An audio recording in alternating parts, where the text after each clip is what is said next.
எண்ணுவதெல்லாம் உயர்வு. நான் உங்கள் ஜேஆர். ஐக்கியா அப்படின்ற இந்த பர்னிச்சர் பிராண்ட் பத்தி கேள்விப்படாதவங்க யாருமே இருக்க முடியாது. இவங்களோட சக்சஸ்க்கு என்ன காரணம் தெரியுமா? பர்னிச்சர் செலவை விட அத வீடுகளுக்கு கொண்டு போய் சேர்க்கிற அந்த டிரான்ஸ்போர்டேஷன் காஸ்ட் தான் ரொம்ப ரொம்ப அதிகமா இருந்தது. உதாரணத்துக்கு இப்போ ஒரு பெரிய கட்டில் வாங்கணும்னா அந்த கட்டில் விலையை விட கடையிலிருந்து கட்டிலை வீட்டுக்கு கொண்டு போற டிரான்ஸ்போர்டேஷன் காஸ்ட் ரொம்ப அதிகமா இருந்தது. இதனால ஐக்கியாவோட ஓனர் என்ன பண்ணாரு அப்படின்னா, அந்த கட்டில அப்படியே பார்ட்டா பிரிச்சு ஒரு சின்ன அட்டைப்பெட்டிக்குள்ள வச்சிருவாரு. இதனால ஈஸியா உங்களோட கார்ல வச்சு அந்த கட்டில கொண்டு போயிட முடியும். பிறகு வீட்டுக்கு போயிட்டு நட்டு போல்டு ஸ்க்ரூ எல்லாம் போட்டு நாம அந்த கட்டில அசம்பிள் பண்ணிக்கணும். இந்த மாதிரி பெரிய பெரிய அலமாரி, பீரோ அப்படின்னு எவ்வளோ பெரிய ஃபர்னிச்சரா இருந்தாலும் நம்ம காருக்குள்ளேயே வச்சு கொண்டு போயிட முடியும். DIY, do it your self, இதன் மூலம் தான் ஐக்கியாவோட வியாபாரம் பல மடங்கு பெருகுச்சு. இந்த வித்தியாசமான சிந்தனை தான் ஐக்கியா கோடி கோடியா சம்பாதிக்க காரணம். இப்போ ஐக்கியா சமையல்ல இன்னொரு வித்தியாசமான முயற்சியை கையாண்டாங்க. சமையல் பண்றது அப்படின்றது சிலருக்கு ஒரு கலை, ஆனா நிறைய பேருக்கு அது ஒரு பெரிய தலைவலி. குறிப்பா புதுசா சமையல் கத்துக்கிறவங்களை யோசிச்சு பாருங்க. யூடியூப்ல வீடியோ பார்ப்பாங்க, இல்ல குக்கரி புக் வச்சு படிப்பாங்க. ஆனா அதுல என்ன பிரச்சனைனா, 200 கிராம் மீன், உப்பு தேவையான அளவு, மிதமான சூட்டில் வறுக்கவும் அப்படின்னு ஏகப்பட்ட இன்ஸ்ட்ரக்ஷன் இருக்கும். எது எது எவ்வளோ அப்படின்னு அளவெல்லாம் நமக்கு சரியா தெரியாது. அளவுகள் மாறும், டேஸ்ட் சுதப்போம். சமையல்னாலே கஷ்டப்பா அப்படின்னு நினைக்கிற இந்த மனநிலையை மாத்தணும் அப்படின்னு ஐக்கியா முடிவு பண்ணாங்க. எப்படி மேகி நூடுல்ஸை 2 நிமிஷத்துல சமைக்கலாமோ அதே மாதிரி இன்னும் சில சமையல்களை ஈஸியா சமைக்கணும் அப்படின்னு நினைச்சாங்க ஐக்கியா. இந்த மாதிரி சமையலை ஈஸியா பண்ணணும் அப்படின்றதுக்காக அவங்க கொண்டு வந்தது தான் குக் திஸ் பேஜ் அப்படின்ற ஒரு சூப்பரான கான்செப்ட். இதுல அவங்க மார்க்கெட்டிங், டிசைன், சைக்காலஜி அப்படின்னு எல்லாத்தையுமே மிக்ஸ் பண்ணி அடிச்சிருக்காங்க.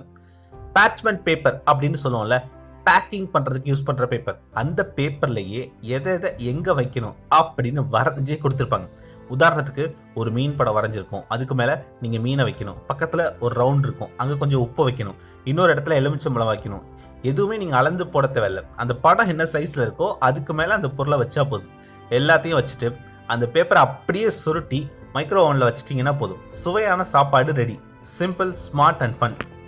இது நிறைய பேருக்கு பிடிச்சிருந்தது. ஏன் அப்படின்னா, நிறைய பேருக்கு ரெசிபி புக்கை வாசிச்சுட்டு சமைக்கிறதெல்லாம் பிடிக்கல. சிலருக்கு அளவு தெரியாது. ஐக்கியா என்ன பண்ணாங்கன்னா, அந்த தயக்கத்தை உடைச்சாங்க. நீங்க படிக்கலாம் வேணாம், படத்தை பார்த்து அப்படியே வச்சா போதும்னு ரொம்ப ரொம்ப சிம்பிளா மாத்தினாங்க. ஐக்கியா பர்னிச்சர் அசம்பிள் பண்றது எவ்வளோ ஈஸியோ அதே மாதிரி சமையலும் ஈஸி அப்படின்னு நிரூபிச்சாங்க. இன்னோவேஷன் வித்தவுட் டெக்னாலஜி அப்படின்னே சொல்லலாம்.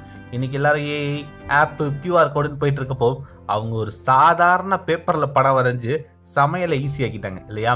இதுல இருந்து என்ன தெரியுதுன்னா, புதுமைங்கிறது டெக்னாலஜியில மட்டும் இல்ல, நம்ம யோசிக்கிற விதத்துல தான் இருக்கு. நீங்க நிறைய ஏஐ டூல்ஸ் கத்துக்கலாம், ஆனா அதை எப்படி சரியா பயன்படுத்துறது, நம்மளோட பிசினஸ்க்கோ இல்ல நம்மளோட வாழ்க்கைக்கு அந்த ஏஐ டூல்ஸ் எப்படி பயன்படுத்துறது அப்படின்னு உங்களுக்கு கொஞ்சம் வித்தியாசமா யோசிக்க தெரியும். அது ரெண்டும் தெரிஞ்சிருந்தாதான் டெக்னாலஜி உங்களுக்கு உதவும். இது பார்க்கவே அவ்வளோ அழகா வித்தியாசமா இருந்தனால சோசியல் மீடியால மக்கள் இந்த குக் திஸ் பேஜை ஷேர் பண்ண ஆரம்பிச்சாங்க. ஐக்கியா விளம்பரத்துக்கு செலவு பண்ணதை விட மக்களே இதை ஃப்ரீயா உலகம் முழுக்க கொண்டு போய் சேர்த்தாங்க. இது மக்களோட பயத்தை போக்குச்சு. நம்மளாலையும் தப்பானாம சமைக்க முடியும், சமையல் ரொம்ப ஈஸி தான் அப்படின்ற நம்பிக்கையை நிறைய ஆண்களுக்கும் கொடுத்துச்சு. சமையலை ஒரு வேலையா பார்க்காம ஜாலியா விளையாட்டா மாத்தினாங்க. நிச்சயமா இதுல நிறைய குறைகள் இருக்கு. இந்த பேப்பரை ஒரு தடவை தான் யூஸ் பண்ண முடியும். அதே மாதிரி ரொம்ப சிக்கலான பிரியாணி மாதிரி ஐட்டத்துக்கெல்லாம் இது பண்ண முடியாது. நம்ம ஊர்ல பெருசா ஹிட் அடிக்காது. ஆனா ஐக்கியாவோட நோக்கம் பிரியாணி சமைக்க வைக்கிறது இல்ல, சமையல் ஈஸி அப்படின்னு நம்ப வைக்கிறது தான். நூடுல்ஸ் சமைக்கிறவங்களுக்கு, பிரெட்டும் பண்ணு, பர்கர் இதெல்லாம் சாப்பிட்றவங்களுக்கு இது எவ்வளவோ மேல் இல்லையா அப்படின்னு அவங்க நம்ப வச்சாங்க. அவங்களுக்கு இது ரொம்ப பிடிச்சிருந்தது. பேச்சுலர் பசங்க, பேச்சுலர் பொண்ணுங்க மத்தியில இது பயங்கர ஹிட் ஆச்சு.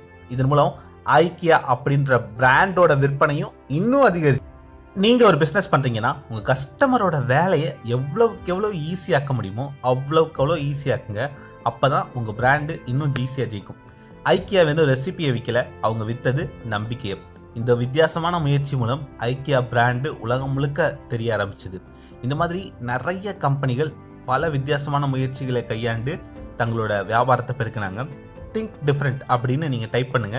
என்னென்ன மாதிரி கம்பெனி என்னென்ன மாதிரி வித்தியாசமான முயற்சிகள்லாம் மேற்கொண்டாங்க அப்படின்னு அடுத்தடுத்த வீடியோல சொல்றேன். ட்ரீம் பிக், அச்சீவ் பிக் என்பதெல்லாம் உயரும்.